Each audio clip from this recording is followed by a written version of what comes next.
Hoje temos a continuidade dos nossos estudos, agora do profeta Eliseu. Queremos, para nosso estudo hoje à noite, cantar a primeira música, que nos lembra desse tempo da paixão, também do amor de Deus por nós, de que Ele nos amou e nos ama de forma incondicional, o sacrifício que Jesus fez e que para nós é a vida e também a vida eterna. Ele é quem mais te amou, número 102 do nosso cenário.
Vendo, pois, os discípulos dos profetas que estavam defronte em Jericó, disseram: O espírito de Elias repousa sobre Eliseu.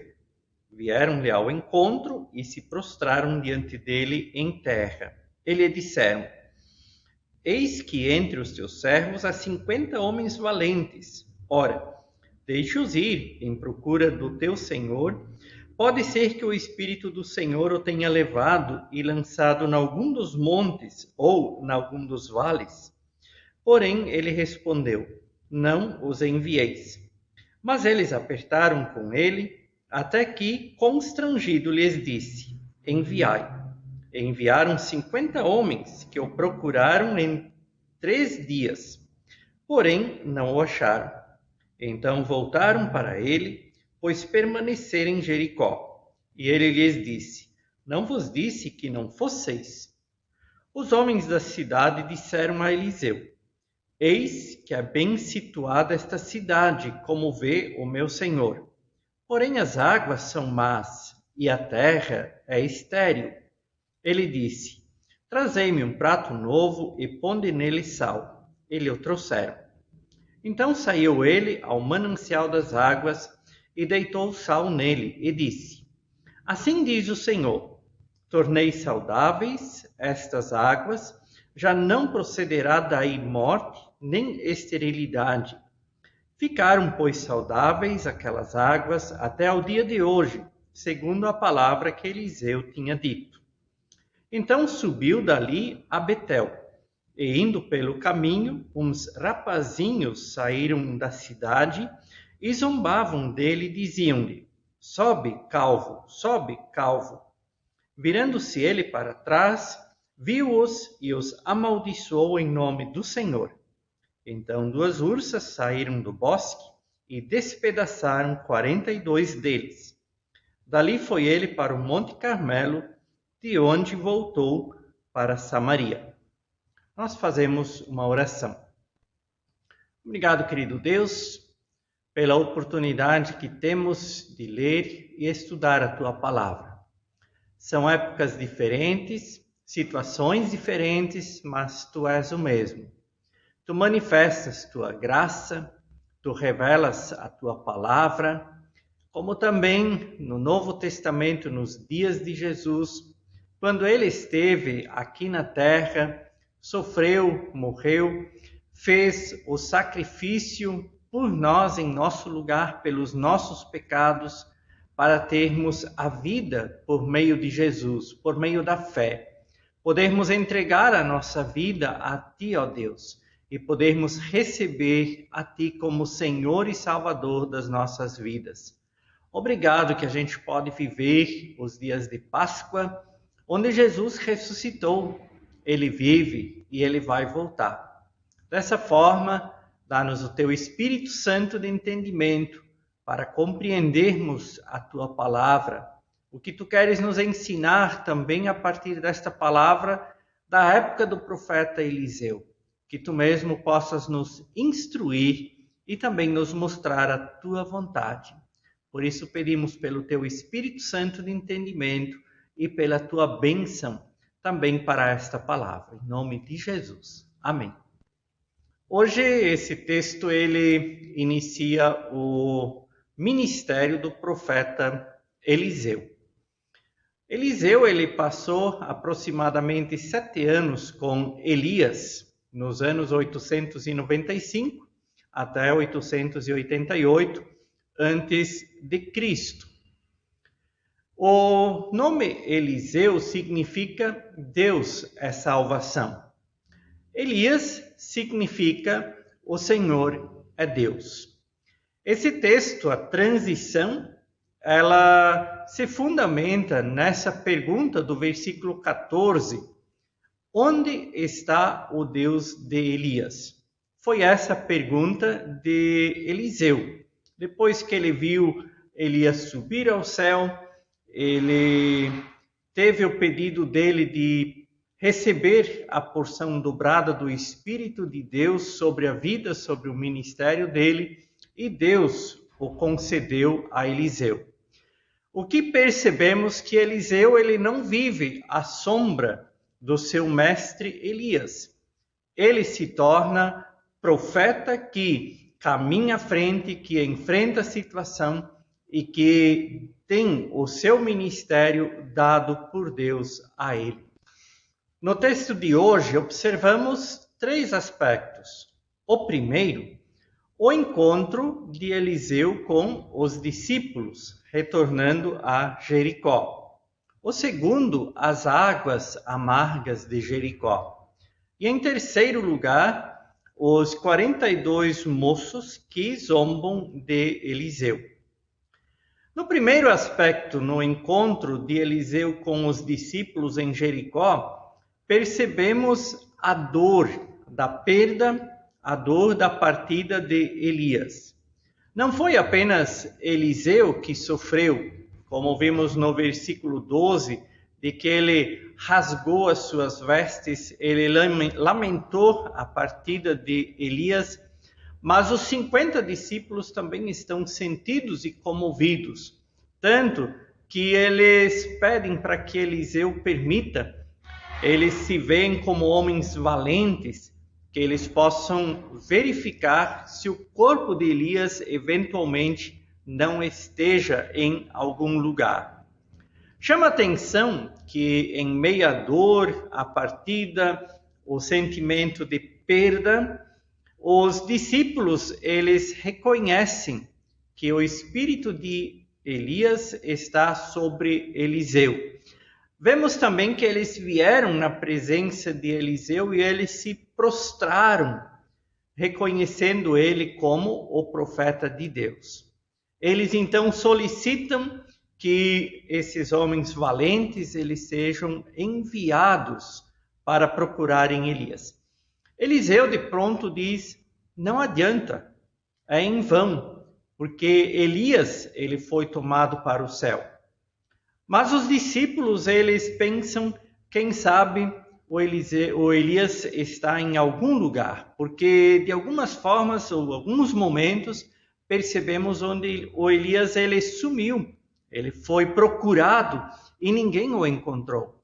E ele estava guardado, ele estava refugiado, depois ele apareceu, como no caso do tempo de Acabe, onde ele passou 3 anos no deserto, onde aconteceu toda essa seca na terra de Israel. Eles então apertam o Eliseu e ele concede para que eles sejam enviados. Eles passam 3 dias procurando por Elias e não encontram nada. Eles tinham esse sentimento, talvez até pensando, quem sabe Elias esteja em algum lugar, ou se ele morreu, em poderem prestar uma homenagem e darem a ele um sepultamento digno. No entanto, nós vemos no texto de que ninguém mais encontrou Elias, que de fato ele voltou para o céu, ele fora arrebatado. O segundo texto nos mostra uma realidade na terra de Jericó, que eles têm uma fonte de água que está doente. As águas, elas são amargas. Eles até dizem que a cidade está bem situada, mas existe a morte. As águas são más e a terra, ela é estéril. Até a fertilidade e a esterilidade eram atribuídas a Baal, que era o deus de Canaã. Jericó fora criada em 9660 a.C., nos dias de Josué, no capítulo 6, versículo 26, encontramos esse episódio onde o Josué, ele amaldiçoa esse lugar, porque era um lugar que adorava outros deuses. Existiu essa sombra sobre esse lugar. E até mesmo Josué disse que ninguém reconstruísse essa cidade. Agora, diante do profeta Eliseu, eles pedem, eles comunicam ele de que essa cidade ela está bem situada, mas ela tem essa dificuldade, essa doença. Eliseu, então, pede um prato novo e que coloquem sal nesse prato. Simbolicamente, o prato novo e limpo significa a pureza. E o sal tem esse símbolo de que ele purifica o que está sujo ou contaminado. Elias então pega esse prato com o sal e ele se dirige à fonte dessa água e ele joga o sal na água e ela de fato se torna limpa. Muitas vezes, e até hoje existem práticas de sal, de espalhar sal, para tentar evitar o mal, para tentar purificar o lugar. No entanto, nós percebemos no ato aqui do profeta Eliseu, de que ele diz, não é o sal, não é o prato, mas segundo a palavra do Senhor. Ele diz, assim diz o Senhor.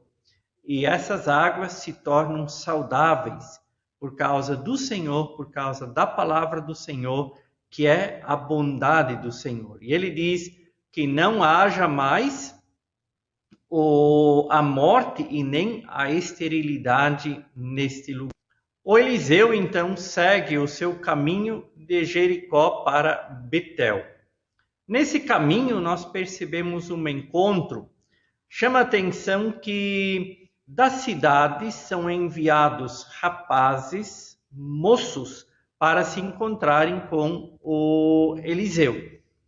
Até alguns perguntam quem são esses rapazinhos ou esses moços. Alguns pensam de que são adolescentes, jovens de 12 até 16 anos.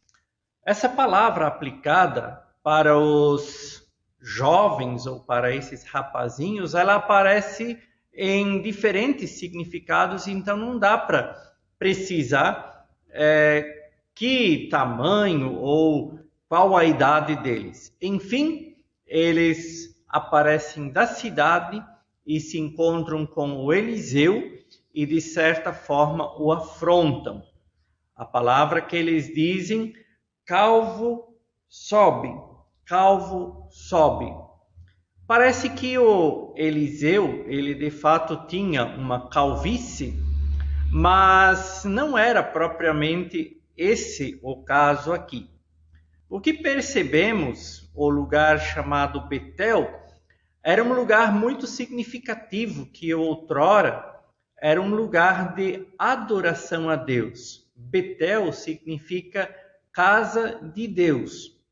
E esse lugar, no tempo dos reis do norte de Israel, Betel se tornou o lugar de adoração a Baal. Então se tornou um centro que cultuava a idolatria. E certamente essa afronta, ela tem esse indicativo que Eliseu subisse e que talvez ele adotasse essa idolatria que era consistente em Betel. Ou que ele então subisse e fizesse algum milagre nessa cidade. Mas fato que eles afrontam o Eliseu, talvez até como um envio da geração anterior que era apóstata, e dá a entender que esses rapazinhos, eles são a futura geração apóstata que adora a idolatria. O Eliseu, ele se vira, ele amaldiçoa esses jovens, talvez até num sentimento de ira e de vingança, mas esse texto traz uma reação de que saem duas ursas lá do meio do mato e elas estraçalham esses rapazinhos, ou 42 dos rapazinhos. É um texto que deixa a gente um pouco intrigado, por que isso acontece dessa forma, por que o Eliseu ele se vinga dessa forma, mas nós percebemos que lá no fundo, Deus ele permite como um sinal, como uma forma de juízo, para que as pessoas de Betel percebam quem é Deus, percebam também que o profeta Eliseu agora é o profeta de Deus e que Deus seja temido e que a palavra que o profeta Eliseu traz, ela vem de fato de Deus. Percebemos ainda uma outra coisa bem interessante. Quando Eliseu chega em Jericó, os discípulos, eles se prostram diante de Eliseu e eles reconhecem ele como servo de Deus, agora como um profeta. Agora, esses 42 aqui que chegam na presença ou que encontram Eliseu, têm uma atitude inversa. Ao invés de se prostrarem e reconhecerem o Deus de Elias, o Deus de Eliseu, o Deus do povo de Israel, eles têm uma atitude de zombaria. E já o apóstolo Paulo, em Gálatas 6, diz que Deus não se zomba, pois aquilo que o homem semear, isso também ele vai colher. E o Eliseu segue o seu caminho de Betel para o Monte Carmelo, que também é o lugar bem significativo onde Deus se revelara, e do Monte Carmelo ele se dirige para Samaria. A Samaria era a capital do Reino do Norte, e o profeta Eliseu também é o enviado para o centro, para a capital do povo de Israel do Norte, e que ele acompanhasse, exortasse, estivesse junto com o rei, que tem a sua casa, o seu palácio lá em Samaria. Então, preparado ou não, o Eliseu, ele segue o seu caminho com lealdade, com essa disposição e com esse compromisso. Não vive à sombra do seu antecessor, muito pelo contrário, ele enfrenta cada situação, ele caminha com Deus, com fé e com esse compromisso, cumprindo a sua tarefa e a missão que Deus tem para com. Até aqui o nosso texto. Nós talvez tenhamos perguntas e para nossa reflexão queremos refletir sobre 3 perguntas. A primeira: qual é o perigo de viver à sombra de outras pessoas ou até à sombra do passado, sem a gente ser quem a gente é ou a gente ser a gente mesmo? No Eliseu, nós percebemos que o passado ele ficou. O Elias, ele partiu, ele se despediu, estava resolvida a situação. Agora, o Eliseu pode caminhar à frente, ele pode ser quem ele é, viver e cumprir a missão que Deus tem para a vida dele. O grande perigo ou a dificuldade, viver à sombra ou também ao passado, à sombra de alguém ou ao passado, nos leva sempre à dúvida. Nós percebemos também depois da ressurreição, o Tomé, ele estava preso ao passado, até quando anunciavam a ele de que Jesus tinha ressuscitado e que ele vivia. E nessa dúvida, o Tomé, ele é ousado no sentido de dizer, se eu não ver, se eu não colocar o meu dedo na mão, na ferida dele, eu não vou crer. E Jesus se apresentou a ele para que ele pudesse ser livre e poder viver caminhando para frente, podendo cumprir a missão que Deus e que Jesus tinha para ele. Facilmente nós nos justificamos, nós nos lamentamos e ficamos presos em algum momento ou em algum ponto.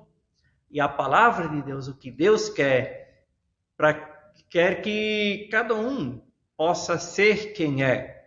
Vejam que só nesse texto de hoje nós percebemos esses episódios, essas fases, essas etapas na vida do Eliseu, com os discípulos em Jericó, com as águas lá de Jericó que eram más e a terra era estéril, também com os profetas que o afrontavam.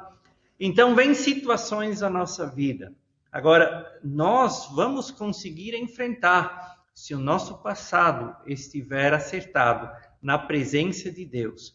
Quando nós olhamos para frente e seguimos enfrentando com coragem, com fé, com essa certeza que a palavra de Deus nos dá. Uma segunda questão sobre a qual queremos refletir é olhando para as águas de Jericó. Elas eram amargas, más e poluídas. Perguntamos de qual fonte nós bebemos, que possa trazer para nós saúde e vida. Nós temos muitas fontes, se olharmos simbolicamente, que tornam nossa vida, nossa fé, nossa caminhada estéril e se torna presa para não se tornar frutífera. Como nós reagimos para poder ter uma fonte limpa e de nós sermos também uma fonte limpa a jorrar água para a vida e para a vida eterna?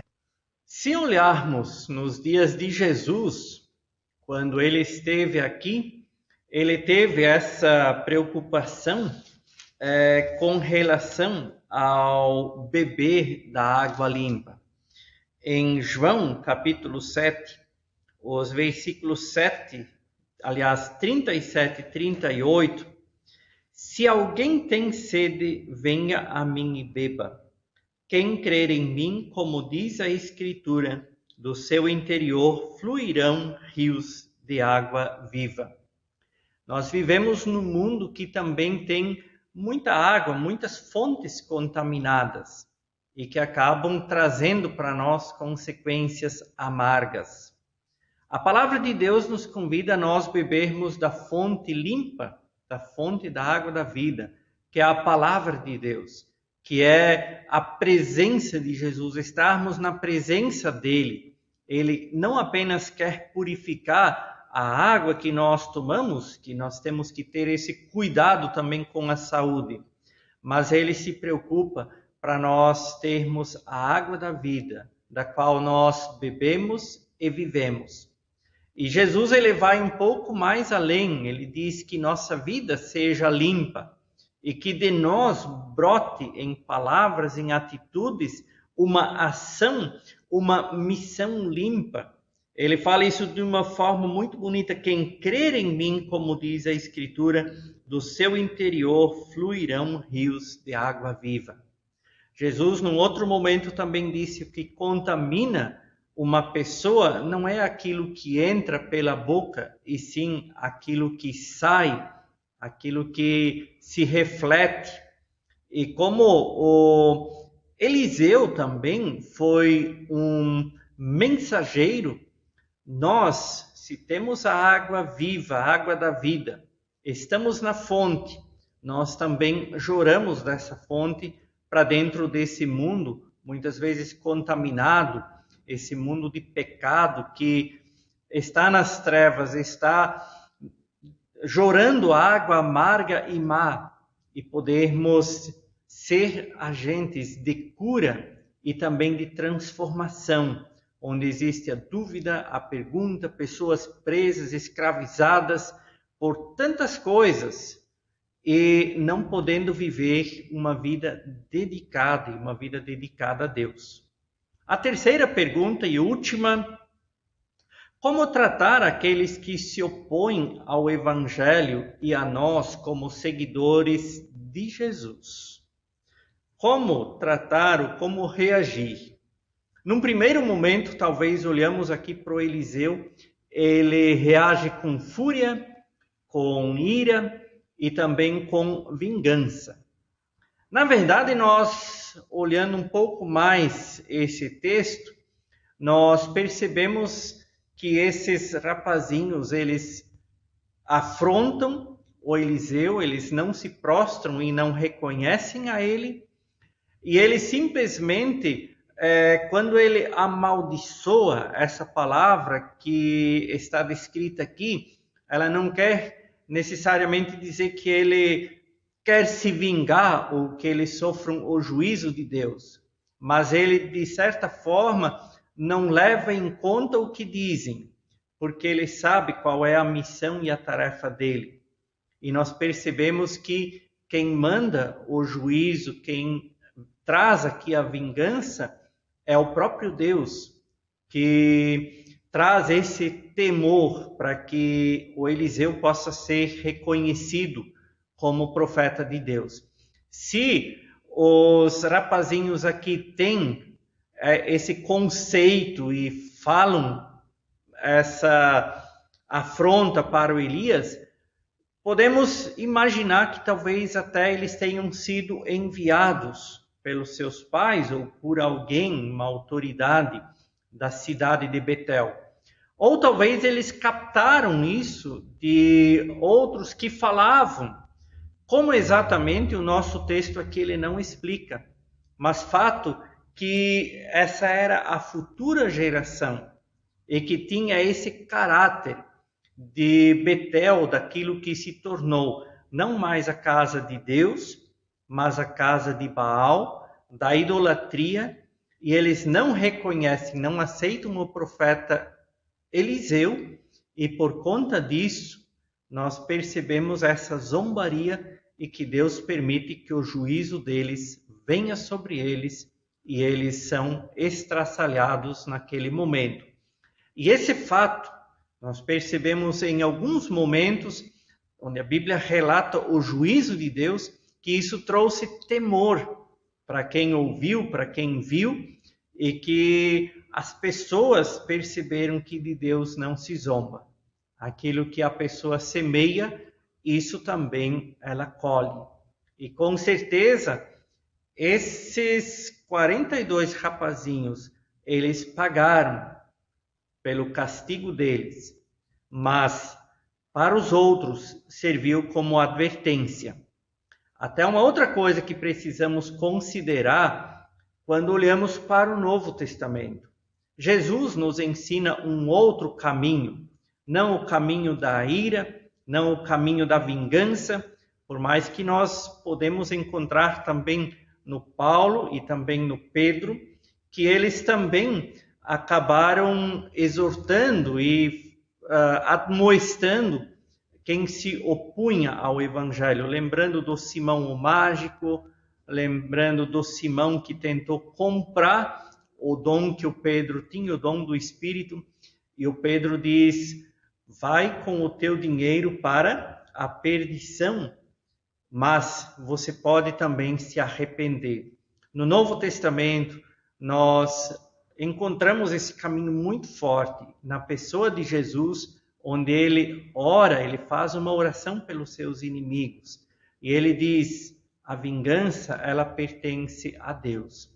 Então, nós não carregamos essa culpa, esse peso de nós nos irarmos, nos vingarmos contra o outro, mas de podermos colocar ele na presença de Deus, de que ele haja com poder na vida dessa pessoa. Vemos aqui a atitude de Eliseu, como ele enfrentou. Mas olhando para o Novo Testamento, nós temos o exemplo de Jesus, como ele agiu e ele se entregou, ele fez esse sacrifício, onde Jesus tomou sobre si mesmo a ira de Deus, o castigo de Deus, a vingança, para justamente oferecer para nós e para as pessoas um caminho diferente. Queremos terminar o nosso estudo aqui, podendo refletir sobre esse texto, olhando as etapas da caminhada do profeta Eliseu, é o início do ministério dele. Nós vamos tratar ainda algumas etapas, alguns episódios do Eliseu, e queremos aprender dele, para conhecermos a Deus, conhecermos também a tarefa que Deus tem para nós, podermos amar a Deus e segui-lo, como Eliseu, com lealdade, com dedicação e com compromisso, não estando presos a que quer que seja, mas sermos livres sempre de novo para amarmos a Deus de todo o coração, segui-lo e servi-lo com amor e por amor. E que Deus nos abençoe. Fazemos uma oração. Obrigado, querido Deus, pela tua palavra. Nós facilmente olhamos e também avaliamos a partir daquilo que nós conhecemos também, como o Eliseu, tudo o que aconteceu, como ele agiu e reagiu. Mas, acima de tudo, nós queremos ouvir e aprender da tua palavra, para não repetirmos erros ou ficarmos presos àquilo que nos impede de nós seguirmos, te amarmos de todo o coração e te servirmos. E onde nós erramos e falhamos, perdoe-nos, Senhor. Permita que no nosso tempo e na nossa época nós possamos ouvir o teu falar e nos tornar teus instrumentos, teus servos. Podermos estar na fonte da água da vida, que nos limpa, que nos alimenta e que faz de nós também uma fonte a jorrar para dentro desse mundo, onde existem tantas fontes contaminadas, tantas pessoas tomadas pelos seus sentimentos humanos, mas que a tua palavra, teu Espírito Santo, transformem vidas e que cheguem ao conhecimento da verdade e da fé. Por isso nós agradecemos e pedimos em nome de Jesus. Amém. Concluímos o nosso estudo, podendo refletir também o que essa música nos diz, como água cristalina que flui, de nós podermos estar nos achegando a essa fonte e podermos também fluir naquilo que somos e fazemos. Como água cristalina, número 61 do nosso inário.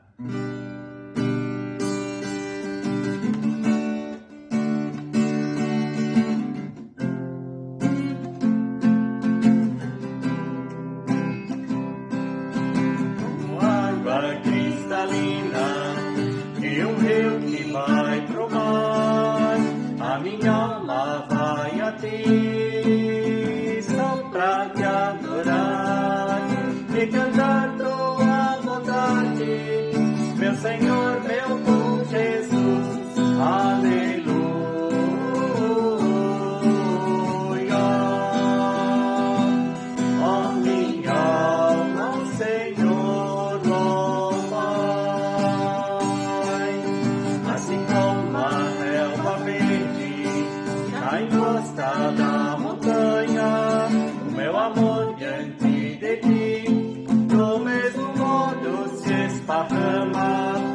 apegando em tua grandeza, minha rocha, meu Jesus, aleluia.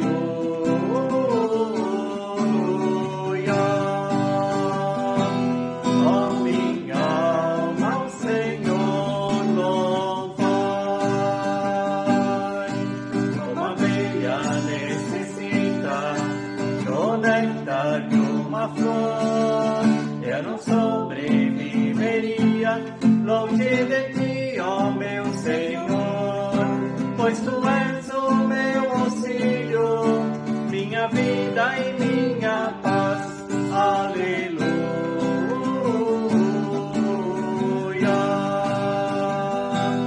Ó minha alma, ao Senhor louvai, aleluia.